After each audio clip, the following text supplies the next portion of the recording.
നീ മാത്രം. രചന ചാന്ദിനി. എടിമറിയാമോ, ഒന്നവിടെ നിൽക്കടി, ഇച്ചാനൊന്ന് പറയട്ടെ.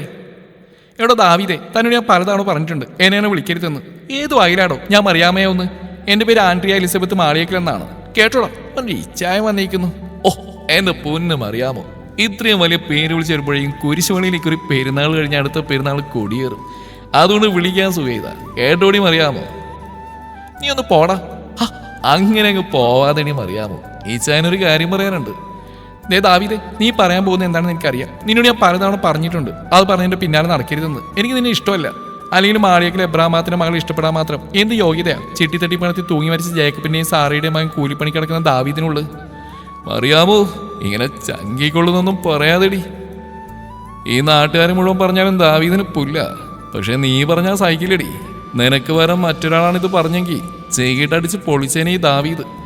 ഇതിപ്പോ എന്റെ മറിയാമായതുകൊണ്ട് ഇത്തവണത്തേക്ക് ക്ഷമിച്ചു. പാവങ്ങളായിരുന്നടി എൻ്റെ അപ്പനും അമ്മയും. ചതിച്ചതാ. അഭിമാനമുള്ളവരായിരുന്നുകൊണ്ട് രണ്ടാളും ഒരുമിച്ച് അങ്ങ് പോയി. 15 വയസ്സുകാരൻ ദാവീദ് മാത്രം മിച്ചമായി. ദാവീദ്, എനിക്ക് നിന്നോട് കൂടുതലൊന്നും പറയാനില്ല. നിന്നെ എനിക്ക് ഇഷ്ടമല്ല. മര്യാദയ്ക്ക് നീ വഴിയിൽ നിന്ന് മാറുന്നുണ്ടോ? ഇപ്പൊ ഞാൻ മാറാം, പക്ഷെ നിന്നെ ഞാൻ സ്വന്തമാക്കിടി. അറിയാമോ. ഉവ് നടന്നു തന്നെ. അവൾ പോകുന്നത് നോക്കിയ ദാവീദിന്റെ മനസ്സിൽ തന്റെ കുട്ടിക്കാലം കടന്നു വന്നു. കുരിശു വീട്ടിൽ ജേക്കബിന്റെയും സാറയുടെയും ഒരേ ഒരു മകനായിരുന്നു ദാവീദ് ജേക്കബ്. ദാവീദിന്റെ അപ്പനും അമ്മയും അത്യാവശ്യം കൂലിപ്പണിയും കൃഷിയും ചെട്ടിപ്പിരിയൊക്കെ നടത്തിയിരുന്നു. ദാവീദ് 3ൽ പഠിക്കുന്ന സമയത്താണ് മാളിയേക്കൽ എബ്രഹാമിന്റെ മകൾ ആൻഡ്രിയ ദാവീദിന്റെ സ്കൂളിൽ ചേർന്നത്. ആൻഡ്രിയയുടെ ചേട്ടൻ ജോയി അതേ സ്കൂളിൽ തന്നെയാണ് പഠിച്ചിരുന്നത്. ആ ദിവസങ്ങളിൽ എപ്പോഴും അവന്റെ കുഞ്ഞു മനസ്സിൽ വേരുറച്ചു പോയതാണ് ആൻഡ്രിയ എലിസബത്ത് എന്ന് അവന്റെ മാത്രം അറിയാമ. എന്നാൽ കൂലിപ്പണിക്കാരുടെ മകനായ തന്റെ പ്രണയം പോയിട്ട് സൗഹൃദം പോലും അവൾ ഇഷ്ടപ്പെട്ടിരുന്നില്ല. എങ്കിലും ആ കൊച്ചു മനസ്സിൽ അവൾ നിറഞ്ഞു നിന്നിരുന്നു. താൻ വളരുന്നതിനോടൊപ്പം തൻ്റെ ഉള്ളിലെ പ്രണയവും വളർന്നു. അങ്ങനെ SSLC പരീക്ഷ കഴിഞ്ഞിരിക്കുന്ന സമയമാണ് അപ്പനും അമ്മയും ചെട്ടിപ്പിരിമടത്തിരുന്ന കമ്പനി പൊട്ടുന്നു. ആ കുറ്റാരുടെ തലയിലാവുന്നു. അന്യന്റെ രൂപ പോലും ആഗ്രഹിക്കുന്നതിനെ പഠിപ്പിച്ചവരാണ് എൻ്റെ അപ്പനും അമ്മയും. അതുകൊണ്ട് തന്നെ ആ അപമാനം അവർക്ക് താങ്ങാൻ കഴിയുന്നതിൽ അപ്പുറമായിരുന്നു.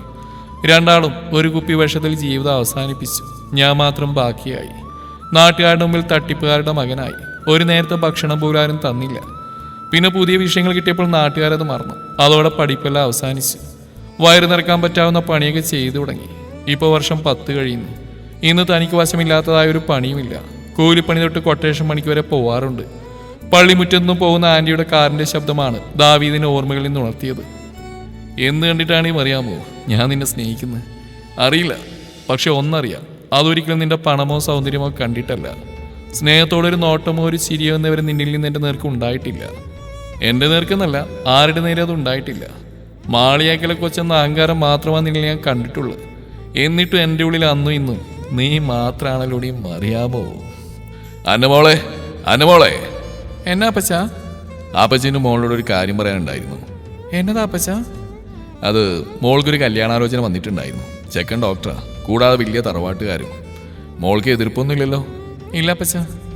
നാട്ടിലെ പ്രമാണിയായ മാളിയേക്കൽ എബ്രഹാമാത്തിന്റെ മകളുടെ കല്യാണക്കാര്യം നാട്ടുകാരോടൊപ്പമാണ് ദാവീദും അറിയുന്നത്. അറിയാമോ, എനിക്ക് നിന്നോട് അല്പം സംസാരിക്കാനുണ്ട്. പള്ളിയിൽ നിന്നിറങ്ങുന്ന ആൻഡ്രിയെ കാത്തു നിൽക്കാനും ദാവീദ്. ദാവീദേ, നീ വഴിയിൽ നിന്ന് മാറുന്നുണ്ടോ? എനിക്ക് നിന്നോട് സംസാരിക്കാൻ താല്പര്യമില്ല. അറിയാമോ, ഞാൻ കേട്ട സത്യമാണോ? നിന്റെ കെട്ടുറപ്പിച്ചോ? ചോദിക്കുമ്പോൾ അവന്റെ ഹൃദയം പതിവിലും വേഗത്തിലും ഇടിക്കുന്നുണ്ടായിരുന്നു.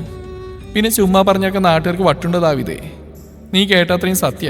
എന്റെ കെട്ടുറപ്പിച്ചു. ചെക്കൻ ഡോക്ടറാ, പോരാത്തിന് കാഞ്ഞിരപ്പള്ളിയിലെ പേരുകേട്ട തറവാട്ടുകാരനും. അറിയാമോ, അപ്പൊ നിന്റെ ഉള്ളിൽ എന്നോട് ഒരു ഇഷ്ടമില്ലേ? ഞാൻ നിന്നോട് പലതവണ പറഞ്ഞില്ലേ ദാവീദേ, എനിക്ക് നിന്നെ ഇഷ്ടമല്ലാന്ന്. നിന്റെ ആ ചോർന്ന് നിൽക്കുന്ന കൂരിയിൽ നീ തരുന്ന പഴങ്കഞ്ഞി കുടിച്ച് കിടക്കാൻ ഈ ആൻഡ്രിയെ തയ്യാറാവുന്ന കരുതിയ നീ. കഷ്ടമുണ്ട് ദാവീദേ, നീ ഇത്രയ്ക്ക് മണ്ടനായി പോയല്ലോ. ആ ശരിയാമറിയാമോ നീ പറഞ്ഞ്. ദാവീദ് മണ്ടനാ. നിന്നാഗ്രഹിക്കാനുള്ള യോഗ്യൊന്നും ഇല്ല എന്നറിയായിരുന്നിട്ടും ആഗ്രഹിച്ചു, മനസ്സിൽ കൊണ്ടുനടന്നു. നീ പറഞ്ഞ പോലെ ചോർന്ന് നിൽക്കുന്ന എൻ്റെ കൂരയില് ഞാൻ അണീച്ച് മിന്നും കഴുത്തിലിട്ട് എൻ്റെ നെഞ്ചോടിയേർന്ന് നീ കിടക്കുന്ന വെറുതെ സ്വപ്നം കണ്ടു. ദേ ദാവീദേ, ഇനി ഇതിന്റെ പേരിൽ എന്തെങ്കിലും പ്രശ്നം ഉണ്ടാക്കാനാണ് ഭാവെങ്കിൽ അറിയാലോ എൻ്റെ അപ്പനെ ഈ ചായനി വച്ചേക്കില്ല അവർ നിന്നെ. അങ്ങനെയാണോടി അറിയാമെന്ന് നീ എന്നെ മനസ്സിലാക്കിയിരിക്കുന്നത്. നിന്റെ മനസ്സിൽ ഞാനില്ലാത്ത സ്ഥിതിക്ക് ഇനി ഞാൻ എന്നതിനാണ് ഈ പ്രശ്നം ഉണ്ടാക്കുന്നത്. അങ്ങനെ സ്നേഹം പിടിച്ചു വരയ്ക്കാൻ മാത്രം ചെറ്റയാളടി ദാവീദ്. നിന്റെ കഴുത്തിൽ മറ്റൊരാൾ മിന്നിട്ടെന്ന് എനിക്ക് സഹിക്കാൻ കഴിയില്ലടി അറിയാമോ. എന്നാലും നിന്റെ സന്തോഷം അതാണെങ്കിൽ എൻ്റെ സങ്കടം എനിക്ക് വിഷയമല്ല. എവിടാണെങ്കിലും നീ സന്തോഷമായിട്ടിരുന്നാൽ മതി. അപ്പോൾ പോട്ടടി അറിയാമോ.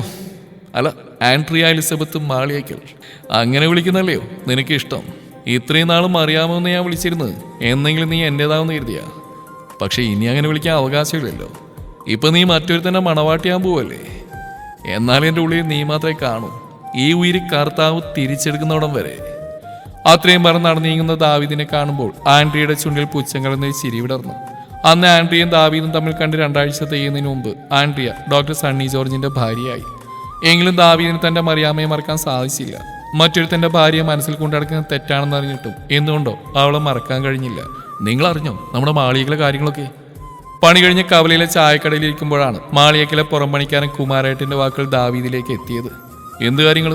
കൂട്ടത്തിൽ ആരോ ചോദിച്ചു. ആ എബ്രഹാം സാറിന്റെ മകളില്ലേ, ആ കൊച്ചു ബന്ധം പിരിഞ്ഞ് വീട്ടിൽ വന്ന് നിൽക്കുന്നുണ്ട്. ആ വാക്കുകൾ ഒരു ഇടിമിന്നൽ പോലെയാണ് ദാവീദിന്റെ കാതുകളിൽ പതിഞ്ഞത്. ബന്ധം പിരിഞ്ഞെന്നോ? അതിന്റെ കല്യാണം കഴിഞ്ഞിട്ട് കഷ്ടിച്ചൊരു വർഷം തികയുന്നല്ലേ ഉള്ളൂ. അതൊക്കെ നേരാ. ആ കൊച്ചിന് പ്രസവിക്കാൻ കഴിയില്ലാന്ന് പുതുമോടി തീർന്നപ്പോൾ തൊട്ട് ആ ചെക്കൻ്റെ വീട്ടിൽ മുറുമുറുപ്പ് തുടങ്ങിയത്രേ. പിന്നെ ആ കൊച്ചിന്റെ സ്വഭാവത്തിന്റെ കാര്യം പ്രത്യേകിച്ച് പറയേണ്ടിയില്ലല്ലോ. അഹങ്കാരത്തിന് കയ്യും കാലം വെച്ച മുതലാ. പക്ഷെ അതൊന്നും ആ ഡോക്ടർ ചെക്കൻ്റെ ചെലവായില്ല. ദേഹോപദ്രവം ഉണ്ടായിരുന്നതാ കേട്ടത്. ഒടുക്കം കൊച്ചുങ്ങളുണ്ടാവില്ലെന്ന് അറിഞ്ഞപ്പോൾ അവിടെ നിന്ന് ഇറക്കി വിട്ടു. ഇപ്പൊ മാളിയേക്കലുണ്ട്. ദാവീദിനെന്തോ പിന്നെ അവിടെ ഇരിക്കാൻ തോന്നിയില്ല. തന്റെ പ്രണയം തട്ടിത്തെറിപ്പിച്ച് പോയതാണെങ്കിലും നല്ലത് മാത്രം വരണമെന്നേ ആഗ്രഹിച്ചിട്ടുള്ളൂ.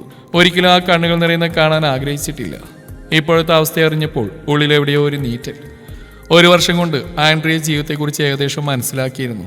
പുറമേ കാണുന്നൊന്നുമല്ല യാഥാർത്ഥ്യമെന്ന് തിരിച്ചറിഞ്ഞു തുടങ്ങിയിരുന്നു. ഇവിടെ ഇറങ്ങിയിട്ട് മാസമൊന്ന് തികയുന്നു.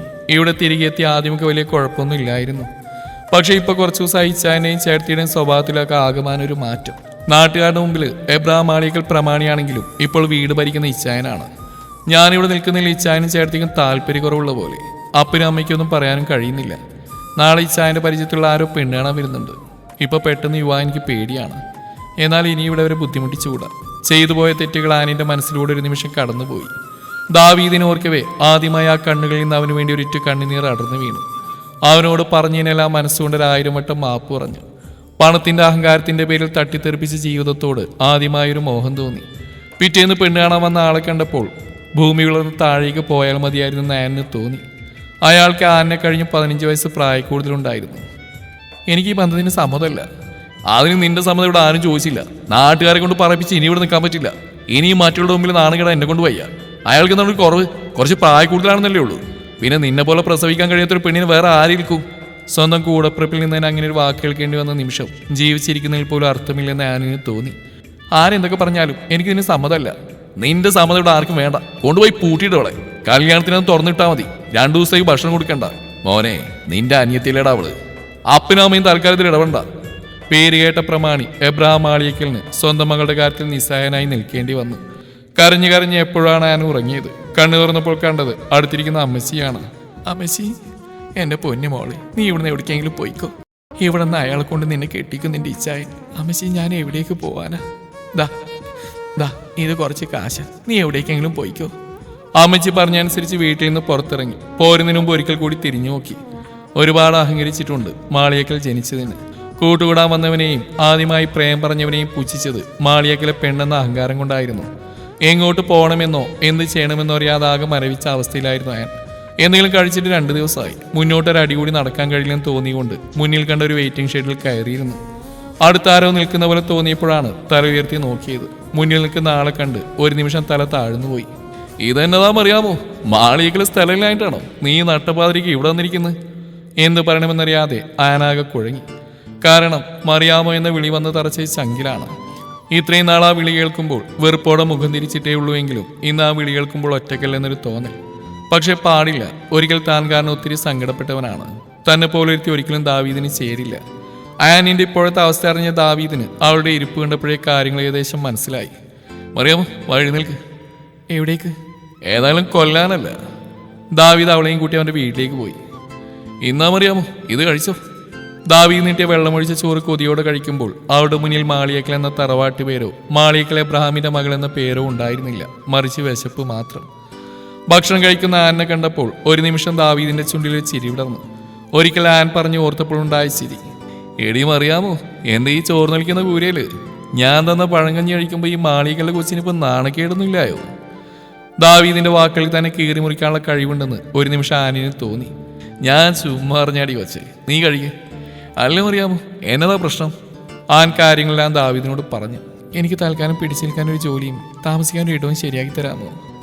അതിന് മാളിയേക്കലെ കൊച്ചമ്പ്രാട്ടിക്ക് എന്ത് ജോലി അറിയാവുന്നേ? ശരി, ഞാനൊരു ജോലി ശരിയാക്കി തരാം. ജോലി എൻ്റെ പെമ്പറന്നോളായിട്ട്. താമസം ഇവിടെ. എന്താ സമ്മതാണോ? ഒരു നിമിഷം ആനിന്റെ ചുണ്ടിൽ ഒരു പുഞ്ചിരി വിരിഞ്ഞുവെങ്കിലും പെട്ടെന്ന് എന്തോർത്ത പോലെ പാഞ്ഞു. വേണ്ട ദാവീദേ, അത് ശരിയാവില്ല. അതെന്നതാ അറിയാമോ, ഈ കൂലിപ്പണിക്കാരൻ നിനക്ക് ചേരാത്തോണ്ടാണോ? ഇനി അങ്ങനെയൊന്നും പറയാതെ ദാവീദേ, നിനക്കൊരു കുഞ്ഞിനെ തരാൻ എനിക്ക് കഴിയില്ല. മാത്രമല്ല ഞാൻ ഒരു രണ്ടാം കെട്ടും. അറിയാമോ, അതൊന്നും എനിക്ക് പ്രശ്നമില്ലടി. കുഞ്ഞുങ്ങളൊക്കെ ദൈവത്തിന്റെ ഇഷ്ടമല്ലേ. ഇനിയിപ്പോൾ നമുക്ക് സ്വന്തമായിട്ടൊരു കുഞ്ഞ് അതില്ലെങ്കിലും കുഴപ്പമില്ലടി. എന്നെ പോലെ ചെറുപ്പത്തിൽ അനാഥരായ എത്രയോ കുഞ്ഞുങ്ങളുണ്ട്. നമുക്ക് അവരുടെ അപ്പനും അമ്മയാവാടി. പിന്നെ അന്നും ഇന്നും ദാവീദ് നിന്റെ പണമോ സൗന്ദര്യമോ ആഗ്രഹിച്ചിട്ടില്ല. പിന്നെ എന്തുകൊണ്ടാണ് നിന്നെ സ്നേഹിച്ചതെന്നും അറിയില്ല. പക്ഷെ ഒന്നറിയാം, ഈ ഉള്ളില് എന്നും നീ മാത്രമേ ഉണ്ടാവൂ. അപ്പൊ നാളെ ഈ ഇടവകപ്പള്ളിയിൽ വെച്ച് നമ്മുടെ മിന്നുകെട്ട് കേട്ടോടിയും അറിയാമോ? അങ്ങനെ പിറ്റേന്ന് ഇടവകപ്പള്ളിയിൽ കർത്താവിന്റെ രൂപത്തിന് മുമ്പിൽ വെച്ച് മിന്നുകെട്ടി ദാവീദ് അവന്റെ മറിയാമയെ സ്വന്തമാക്കി. വിവരം പറഞ്ഞ ആനിന്റെ ഇച്ചാൻ പ്രശ്നം ഉണ്ടാക്കാൻ വന്നുവെങ്കിലും ദാവീദിന്റെ ചങ്കുറപ്പിന് മുമ്പിൽ തോറ്റു മടങ്ങേണ്ടി വന്നു. മറിയാമോ, എടി മറിയാമോ. എന്നതാ ദാവീദേ? എടി ഇപ്പൊ ഞാൻ നിന്റെ കെട്ടിയവനല്ലേ എടി. അതിന് നീനൊന്ന് ഇച്ചായ എന്ന് വിളിച്ച്. പിന്നെ ഒരു ഇച്ചായ വന്നേക്കുന്നു, ഒന്ന് പോയടാ. എടി എടി എടി ഓ, ഞാൻ പിണക്കുവാ. അപ്പോഴെങ്കിലും പിണങ്ങിയോ ഇച്ചായ? ഒന്നുകൂടെ വിളിക്കടി ഇച്ചായ. ഞാൻ കാര്യം ചോദിക്കട്ടെ, ഞാൻ അത്രയൊക്കെ മോശമായിട്ട് പെരുമാറിയിട്ടും മറ്റൊരാൾ കെട്ടിപ്പോയിട്ടും ഇച്ചായൻ എങ്ങനെയാ എന്നെ പിന്നെയും സ്നേഹിക്കാൻ കഴിഞ്ഞ്? എടിയും അറിയാമോ, ഈ ആത്മാർത്ഥ പ്രണയം എന്ന് പറയുന്നത് അങ്ങനെയാ. ഒരിക്കലും സ്വന്തമാവില്ലെന്ന് അറിഞ്ഞാലും അത് നെഞ്ചിനുള്ളിൽ നിന്നും പോവാൻ പാടാ. ഒരിക്കലും നീ എനിക്ക് സ്വന്തമായിരുന്നില്ലെങ്കിലും ഈ നെഞ്ചിനുള്ളിൽ നിന്ന് നീ മാത്രമാ. ദാവീദ് തന്റെ കൈകൾ കൊണ്ട് ആനിനെ പൊതിഞ്ഞു പിടിച്ച് നെഞ്ചോട് ചേർത്തു. ഇനി അവരുടെ ജീവിതമാണ് ദാവീദിന്റെയും അവന്റെ മറിയാമയുടെയും.